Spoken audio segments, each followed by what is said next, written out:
From the Charleston mayoral race to the race for the White House to education, I sit down exclusively with WTMA Radio host Charlie James for the special edition of Quintin's Close-Ups.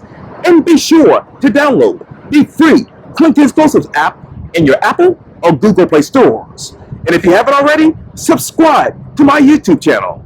Charlie James. Quintin, Washington. How are you? I'm great. Happy National Radio Day, by the way. Oh, same to you. Today is National Radio Day. So, and yes.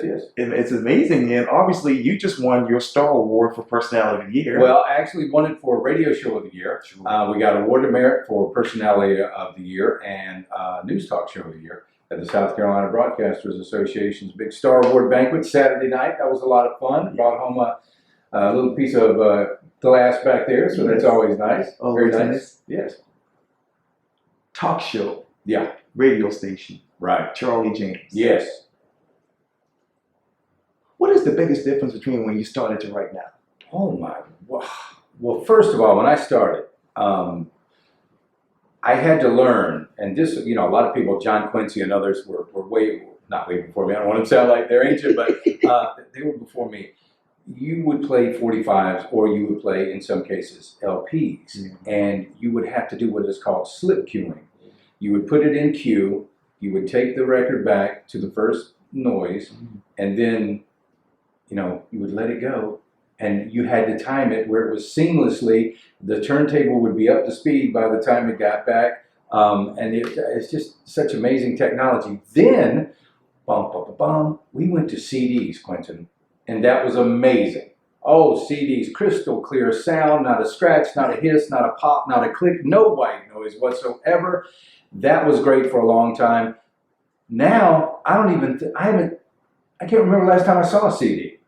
Now, everything is digital. Basically, what we have at our studios at WTMA, where we play our bumper music and all that stuff, is a big giant iPod, where you just call up the number that the song that you're looking for is on, and it puts it right on the air. It's going to change even more because technology is changing at such a rapid rate. Right now, our streaming numbers, when you talk about online listening, when you talk about Alexa and the Echo Dot and the app and all of the streaming services out there, that is right now where a great many of our listeners are getting WTMA every single morning. And it's amazing.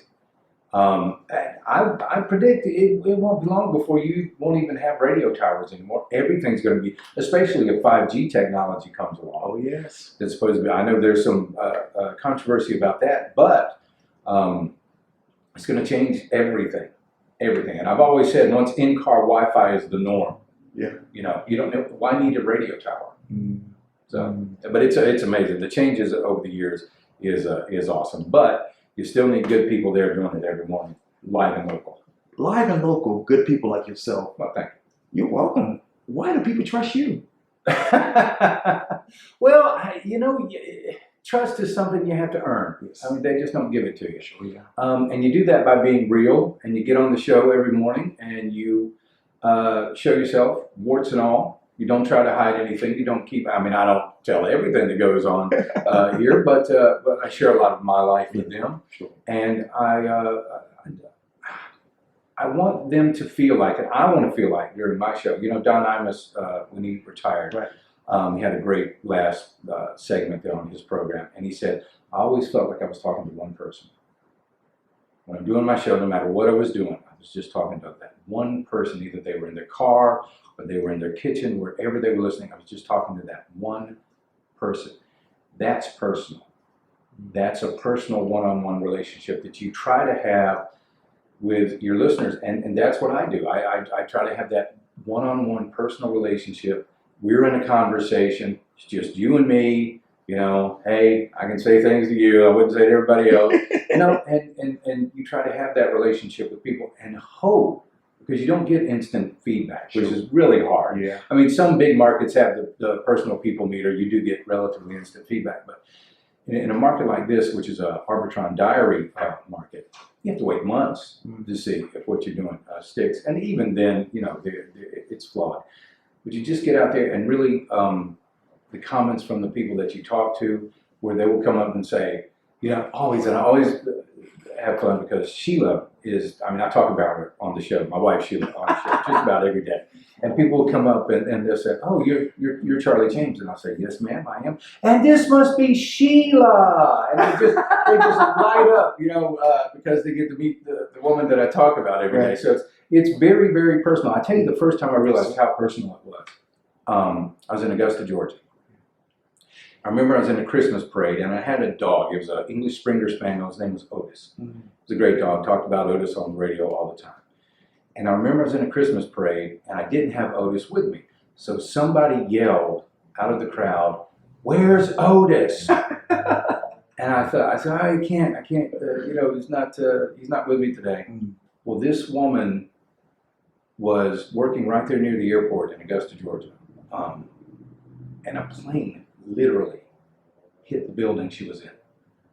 And she was burned over 90% of her body, and it was really horrible. But we did a lot of work with the burn unit in Augusta, and her family member came to me one day and she said, "Do you remember somebody yelling at you about Otis in the Christmas parade?" And I said, "Yeah, I remember." She said, "That was her." And I was like, "Oh my God." And now it's such an amazing connection that you can have with the community. But people yell at you all the time downtown. Oh, and it's not just get out of the street. "Hey, Quintin, how's it going?" Right? You do. You'll hear me yell at you downtown. Oh, yes. There you go. Yes. You talk about the community. Yeah. You talk about connection. You talk about conversations. Right. But what type of conversations are you having on air about Charleston these days? Right now, we got the big mayor's race that we're looking forward to. I had a conversation today with Maurice Washington, who, by the way, is running for mayor. Right. He was talking about issues back in 1999 and the issues that he was trying to address in 1999. Quintin, we're addressing the same issues today. We're addressing traffic and infrastructure and flooding. It seems like we're stuck in Groundhog's Day. It's appropriate that Bill Murray lives here because we are in Groundhog's Day. It's always the same. 526, the traffic, the flooding, the traffic lights, and schools, and it seems like it's a never-ending cycle around here. But you know what? Yes, we are the largest municipality in the state of South Carolina. I think 138,000 people in the city proper. Right. Columbia's got 133,000. We have got to start acting like we are the largest municipality in South Carolina. Columbia, they act like it. Here in Charleston, we want to be this genteel little sleepy town, but I'm sorry, progress is catching up with us. Catching up with us. Yeah. You talked earlier about having like a one-on-one conversation with someone.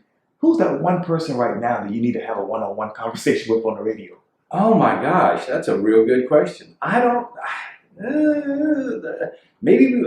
but I've had conversations with them all. I've talked with Mark Sanford. Right. I've talked with Lindsey Graham. Right. I can't really think of anybody right now that I really feel like I need to have an urgent talk with. Like, not Nancy? Not like, give them a good shaking or anything like that. What are you thinking? No, everything's going good right now. We are extremely happy with the award, extremely happy with the show and the way things are going. But politics is politics. You're always going to have people making missteps, and who I would really have a conversation with is the people that are saying that they would have voted for Elizabeth Warren in all these polls, and how she's shot up about 15 points all of a sudden. So it's just amazing. And apparently right now she is in neck and neck with Bernie Sanders. With Bernie Sanders, yeah. In some cases, some polls she beats him. I don't understand what the appeal is. So yeah, a lot of people would agree with you. You talked earlier about the mayoral's race. What is the biggest difference between when most of them announced it right now and when they just filed? Well, here's the difference, and we've got to, because here you've got Joe Riley. Sure. He was mayor for 40 years. You had people voting for a new mayor that weren't even alive, that they were born while Joe Riley was in office. Right. Last time we had to have a new mayor. That's it. Joe Riley was stepping down. We were going to have a new mayor. This time, we don't have to have a new mayor, but people are going to be voting on whether or not we will. I haven't seen a whole lot of change in attitudes. I haven't seen a whole lot of change. I'll tell you this, I haven't seen a whole lot of talk about the mayor's race. it just seems to be something that's coming up on November the 5th. Everybody's concerned about the presidential race that's coming up. Right. It seems like, we got to get through a mayor's race first. And really, local politics are the most important politics. They affect your life more than the national things do. They certainly affect your life more than, who the senator or the congressman is going to be. And we've got to start paying more attention to this. We are either going to have a new mayor coming up on late in the evening on November the 5th or 6th, or we're going to have John Tecklenburg. It'll be interesting to see. I could have swore, if you would have asked me, I would have probably put money on Leon Stavronakis getting back into this race and running against Tecklenburg again. But that didn't happen. Right now, look who you got. You got Mike Seekings. Right. Plenty of money. Right. Plenty of money, plenty of name recognition, plenty of good contacts in the 8th. You got Gary White. Again, he's on Ways and Means. I mean, he's certainly in District 1. He's certainly got connections there. Folks know him. Maurice Washington, good guy. He was a councilman for 8 years. Right. Then you got Cherry Irwin. Right. Who? Nobody knows who she is. Also, Michelle Renee Orth. Right. She's running on the climate crisis platform, I guess sort of a Green Party platform. So you got some really viable candidates. I would say you've got 4 really possible mayors. And when you heard that Harry Griffin dropped out, where did your mind go to? Well, I'll go back to last year at the Holiday Festival of Lights over on James Island. Whenever I go somewhere, we always have to talk politics, and this was one of those places where we were having a hot chocolate and some s'mores, and everybody was talking about, I think Harry Griffin ought to run, and I thought, you know what, Harry would be a good mayor. But my first impression was, but not yet. But not yet. If you're going to run a horse in the Kentucky Derby, you've got to bring that horse along in a certain way where he is ready and he peaks at that Kentucky Derby and goes on to the Preakness and the Belmont Stakes, and hopefully he wins the Triple Crown. But if you try to push that horse too soon and you don't have the right handlers around him and you don't have the right people supporting that horse, you could end up injuring and doing irreparable harm to that horse. And that's the way I kind of felt like Harry was. I think Harry eventually would make a good mayor of Charleston. But he's got to get that team around him, because whoever he goes up against, I would say, whether it's, right now let's just throw a couple of names out, whether it's Tecklenburg or, these folks already have an established group around them. Tecklenburg's folks know the game. They know how to respond to questions. They know how to get out in the community and really get their message across. Mike's the same way. Seekings, he's been head of CARTA. But he's on the bridge run. Right. He's got the name recognition. He's got the contacts. Harry can get that, but it's just going to take a little while. I know he's chomping at the bit, but he's young. Just work for the people in your district. Get out there and do the best job you can. Get that reputation up. Keep it top notch, and he'll go far one day if he keeps at it. If he keeps in politics. I don't know why anybody would want to, but. And then obviously you talked earlier about a little bit of harm. Did he do himself any harm by injecting himself into the mayor's audit and the slavery resolution? I really didn't think he did himself any harm with the slavery resolution. I thought he made a good point in that, okay, we've apologized for slavery, but here's always the question, now what? That's the thing. Are we just going to apologize? Which, I don't have a problem with whatsoever, and I don't know anybody that really would. But what comes after that? And I think that's what Harry was trying to get across. That's what I'm talking about. You get people around you that know how to respond to these questions, and you can sit down and say, listen, I'm going to vote against this resolution. How do I respond when I get hit with this question? Well, Harry, here's what you say. I've been in this fight before. This is exactly what you say. I don't think he really made himself completely clear about what he's talking about. Apologize for slavery, absolutely. But then what? How does that help the African American community? How does that improve the lot of the African American community in Charleston? Is it just words? We're going to do something to back it up. Now, as far as the mayor's audit is concerned, I think maybe he might have swung for the fences on this one. I don't think there was any, what is the word, corruption going on. I mean, in my eyes, I don't think there was any corruption going on. I think there may have been some missteps by the mayor, some poor judgment, but I don't think, at least I hope the mayor wasn't trying to do anything nefarious. I mean, putting his wife's name on a business card or having her drive him while he's, typing away on his laptop or whatever. You got to pick and choose your battles, though. Because again, you can be harmed. And I thought, maybe that wasn't the right time for him to show his hand on something like that. I mean, if he really thought that there was corruption in the mayor's office, then, but here's the thing. It doesn't matter what you think. It's what everybody else thinks. You know what I mean? Oh, yeah. You can level these accusations, and you may think they're important, but does everybody else think they're important? And that's why I say you've got to get some experience behind you. You got to get somebody behind you that's got a little bit of gray hair or no hair, that's had some experience in life and knows how to handle situations. You know what I mean? Or no gray hair, either one of those. The combination is perfect. It's a perfect combination. This is wisdom and experience. I hope. Yeah. And let me get back to the road to the White House. Obviously, we just talked about Sanders and Elizabeth Warren. Mm-hmm. What do you want to hear from the Democrats? Something, a plan. More than I'm not Trump, or more than I hate Trump more than this guy does, more than Trump's followers are racist, Trump's followers are horrible. I mean, look what, it is starting to backfire on the Democrats. Look what's happening in Seattle right now. Seattle, Donald Trump has Seattle, Washington. He's raised more money than the top 6 Democrats combined in Seattle. That's amazing. In fact, he broke the all-time record for contributions in Seattle. And give us something solid other than open borders and socialism. Because right now, if you ask people what the Democrats believe in, that's it: open borders and socialism, free college education. If they've got a message, they've got to convey that a lot better than what they're doing.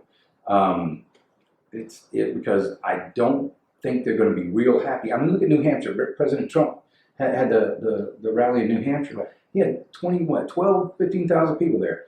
Joe Biden had a rally on the same night. He had 30.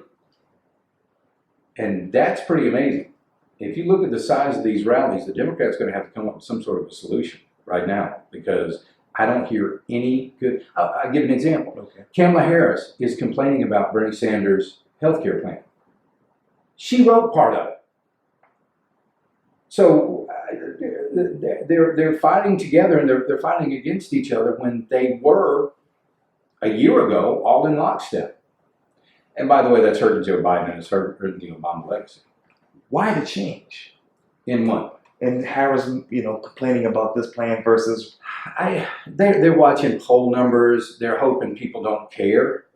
They're hoping people don't fact check. They're hoping people don't do their due diligence. And when Biden got into the race, they knew that he was going to be the guy to beat. They knew he was going to be the guy to beat, period. Because he's always going to be tied in with Barack Obama. He's got the experience. He's been in the White House. He's the former vice president. He was the guy. He was the front runner the day before he entered the race. So they've got to come out with all the guns blazing. Of course, Kamala Harris with Bernie Sanders, she's behind him. She's dropped 15 points in the polls here recently. 15 points, that's huge. That's almost, you're getting into Amy Klobuchar and Andrew Yang territory when you get down that low. That low. And what do you think the Democrats believe in these days? I don't know. All I know is they're loud. I remember an old Peanuts cartoon. It was a Peanuts cartoon with Charlie Brown. He was talking with Lucy. I just remember this one panel where Charlie Brown was looking at Lucy, and he was saying, he said, just because you're loud doesn't make you right. And that's where I see a lot of these folks on the Democrat side right now. They're just loud. I hate him more than you. I want to give away more free stuff than you. I don't see any real plans. And they keep talking about, we're going to, get this economy rolling again. Really? How much more are you going to roll it? We've got record low unemployment, record low historic low African-American unemployment. We got historic low female unemployment, historic low Hispanic unemployment. You've got more people working today than ever before. What are you going to do? Yeah, it's like getting in there and fighting Mike Tyson against his right hook. I mean, his right cross. You don't do it. You just can't do it. Oh, but I have a plan. Well, Mike Tyson said everybody's got a plan until they get hit in the teeth. You talk about fact check. Mm-hmm. What should we fact check when it comes to Republicans, and what should we fact check when it comes to Democrats? I think you can fact check everything. I mean, I don't have a problem with that. But understand that there's a saying that Democrats take Trump literally. I think I'm getting this right. They take Trump literally, but not seriously. Republicans take Trump seriously, but not literally. So if he says, the other day at our rally, we had 20 billion people out there. It was a beautiful thing. It was the most amazing thing. We know he didn't have 20 billion people at the rally, but he was just making a point. He talks like everybody else talks. So, and when he does that, all of a sudden CNN comes on and says, our top story tonight, Donald Trump lies about $20 billion people at his rally. Fact check everything, but be in reason. I mean, when you want to talk about the economy, everything's going great right now. There's that one little index flip that talked about a possible recession in 2 years. But if we can get something going with China, that could all change. I mean, the stock market could go crazy, wild over that. You got this trade deal with Canada and Mexico. If the Democrats in the House would go ahead and sign off on that, we could start getting that implemented. This president would have done a lot more. I mean, he's done a lot. But he would have done a lot more had he had. And this isn't just Democrats' fault. I blame. He had a Republican Congress before this, and they sat on their hands the whole time. With Paul Ryan and all of that, and you've got. They could have done something about health care. They could have done something about the immigration, but they just didn't. So Republicans got a lot of blame to carry there too. What is the state of media? The state of media is crazy, man. Oh my gosh. Look at the New York Times. Look at what they just said. They just said that their entire modern newsroom, and I'll say modern newsroom, the newsroom for the past 3 years, was completely built around the Russian investigation. Everything they did, every story, every byline, every paragraph, every jot and tittle was concentrating on this Russian investigation, trying to find something that would link Trump to the Russians.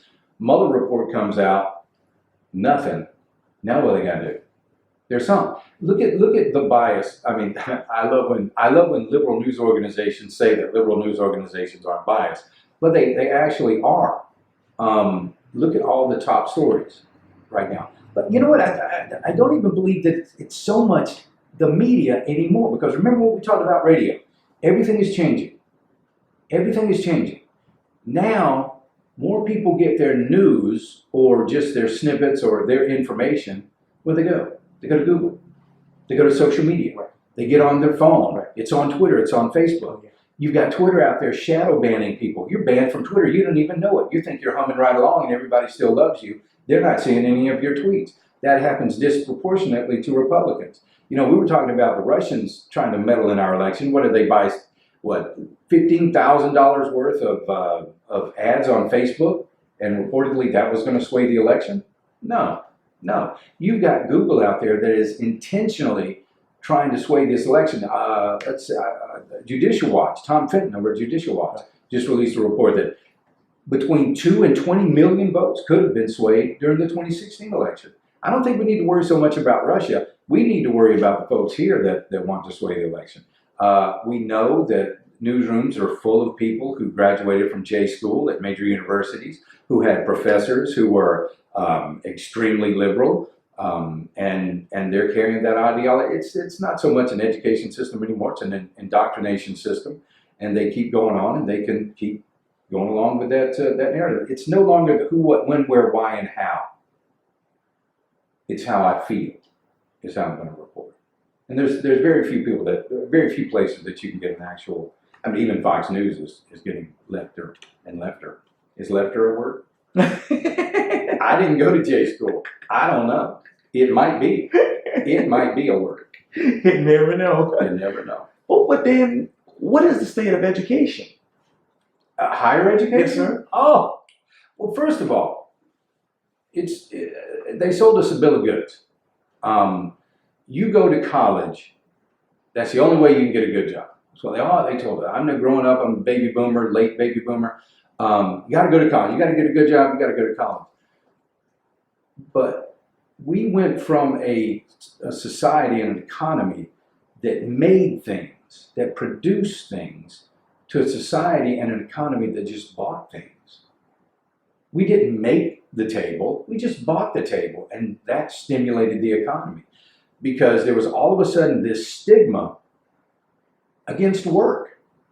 Nobody wanted to put on overalls and go to work anymore. Nobody wanted to put on work boots or pour asphalt or get out there and actually break a sweat. They wanted to put on their $500 Armani suit back in the day and, you know, be like, what's his name, Gecko on Color Money, whatever it was, Right. and get out there. Greed is good and all of that.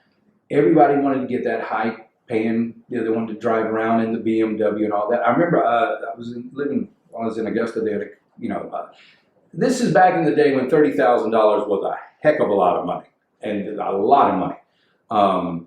And you would have people that had college educations. They were going to, went to school. They were working for wherever they were working, making $30,000 a year. They were driving a BMW, living in a nice house. And then you had people that actually went to work out at Savannah Riverside every day. They put on, you know, they were pipe fitters or whatever. These folks were making $40,000 a year. You know, they're driving a pickup truck into work, living in a double wide on 5 acres of land out in the country, enjoying their life.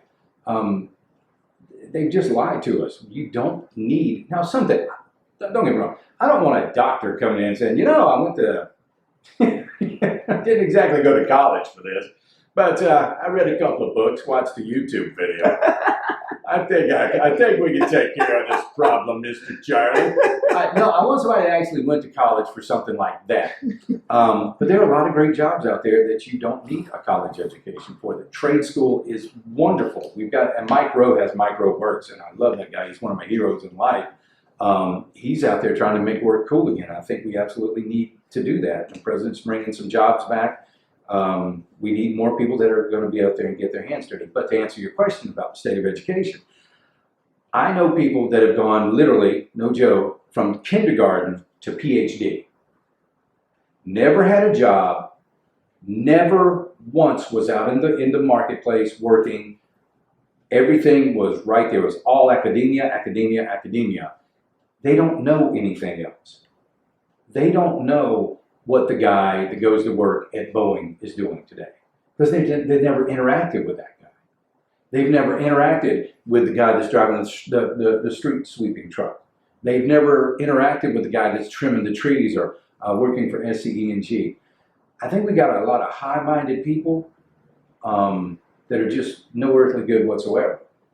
And we got to get that stigma of actually working for a living. We got to do something about that because there is nothing wrong with getting your hands dirty. But they're the ones that think they're smarter than everybody else. They think because they have a 4-year degree or they have their MBA or something like that, that they're smarter than Mike, who works at the assembly line at Boeing. Well, they're not. I'm sorry. You've just got more information than Mike. You don't have as much wisdom as Mike has because you've never had to do the things that Mike's had to do. I think we need to, I don't know what we're going to do about higher education, but I know if we offer a higher education to everyone for free, it's never free. You think college is expensive now? Wait till it's free. I don't know. I don't even know what your question was. I have no idea. I have no idea. No worries. I have no idea. Let me get back to the radio. Obviously, WTMA celebrated its 80th. 80 years. Yes. Wow. What is that? It's amazing. I'm thinking back to Franco Hunt, Bill Sharp, Yes. Keith Nichols, Yes. Dan Moon. Dan Moon, man, awesome. Dan, of course, we got to be in with Dan Moon, and we put the big plaque there on our studios for Dan Moon. But there's a little secret here. The studio where Dan Moon's plaque is, Dan Moon never used that studio. Oh. And I knew that, okay. So I said, I'm always thinking, man. Yes. So I said, I'll tell you what. So during the show, I said, Dan, here's what we're going to do. I said, I want you to do me a favor. I'm interviewing Dan on the air. So I want you to do me a favor. I said, I want you to come and sit in this chair for this last segment of this show. and I want it to be the Dan Moon Show. Because that was the day he announced that he had cancer and things weren't going well. And, it probably wasn't going to be around much longer. And of course, we wish him all the best in the world. And we love Dan Moon and think about him every day. Every day I walk in that studio and I see his name, and I hope to live up to his legacy. So I said, Dan, I want you to come here and sit down. Because I knew that I wanted to get a plaque. I didn't feel like it would be right to have a plaque in the studio where Dan Moon never sat. So I made sure he did one last Dan Moon show there on WTMA in that studio. That's where the plaque hangs right now. Yeah, it was great. But 80 years, that's amazing. Unbelievable. What does WTMA mean to you? It is history. It really is. It's so much history in that station, not necessarily in the building, but just in those call letters. I mean, starting out at the Dock Street Theater, and you just said it. That's what it means to me. You just rattled off all these names of so many great people that have touched personally, one-on-one, had one-on-one conversations with so many people throughout the years. Yeah. To be a part of that, to be a part of something like that is bigger than me. It's bigger than the building we're in. It's bigger than that chair, that incredibly uncomfortable chair that I sit in every day, that you would think after winning this award, I could get a new chair, maybe something. They did give me a Versa desk so I could stand up. See, they don't give me a chair. Here, stand up and do your show. You want to complain there, Sparky? There you go. Stand up and do your show there, pal. There you go. That would be great. But that's what it means to me. It means history. And it's such an honor to be a part of it. And I was just thinking the other day, in all my years in broadcasting, I have never broadcasted outside of South Carolina. Oh. Yeah. From starting out in North Augusta, South Carolina at WKXC, all the way here to Charleston. You know, we are doing a long time in Columbia up there. And I'm proud to say that I never chased radio. I never, people go all over the country doing that. I never wanted to do that. And I've just stayed here in South Carolina. I'm originally from Augusta, Georgia, but I made South Carolina my home, in my mid to late 20s. And I haven't looked back since. Really. That's amazing. Well, Charlie James, thank you for your time. And again, welcome back to Quintin's Close-Ups. Well, thank you very much. And by the way, you now, since you've been here so much with your interviews with me and my wife, we're now giving you the official key to our house. It's under the mat. Check it out. So I can come get a ham sandwich or something? Well, yeah, come on, that's fine. Okay. Who's that, Quintin? Left the seat up again. Thank you. Thank you, Quintin. Anytime. Yes, sir.